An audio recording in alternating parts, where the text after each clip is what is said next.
Hi, I'm Prajanma and you're watching Straight Up. Ever since the budget has been announced, people have been accusing the government of spending less on education this year, and specifically so on school education. But is that the truth?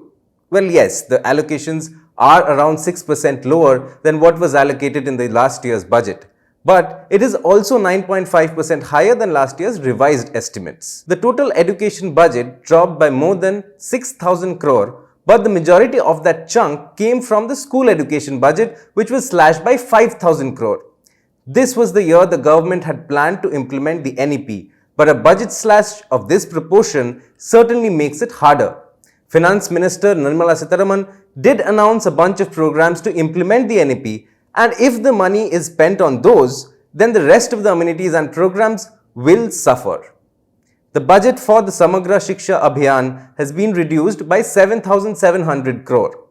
Now, the Samagra Shiksha Abhiyan does not only take care of school education. The Sarva Shiksha Abhiyan, the Rashtriya Madhyamik Shiksha Abhiyan, and the teacher education program all come under this scheme. The national scheme for incentive to girls for secondary education was allocated 110 crores last year.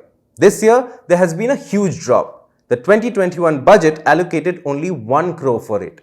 Allocation for the Higher Education Funding Agency or HEFA was also slashed by 99.9%. But there is a reason for that. HEFA is a funding agency that has been active since 2017 and has not been able to raise money. But there are some schemes where the government is investing more, like the midday meal scheme, which has got 500 crore more this year. The allocations for Kendriya Vidyalayas have also risen by 1,284 crore, and the budget for Navodaya Vidyalayas have increased by 500 crore. While a drop in allocation for education in a post-COVID world was anticipated by organizations like the World Bank, a major drop in primary and secondary education might have deeper effects. Studies have proven that disruption in early learning can have prolonged effects. But this budget does not acknowledge the issue of the digital divide created during the pandemic. It does not explicitly talk about getting kids back to school either. While the Ministry of Education has not replied to any of these concerns, they have been sharing the increase in allocation for higher education schemes. That's all for today. Don't forget to like, share and subscribe. See you again tomorrow.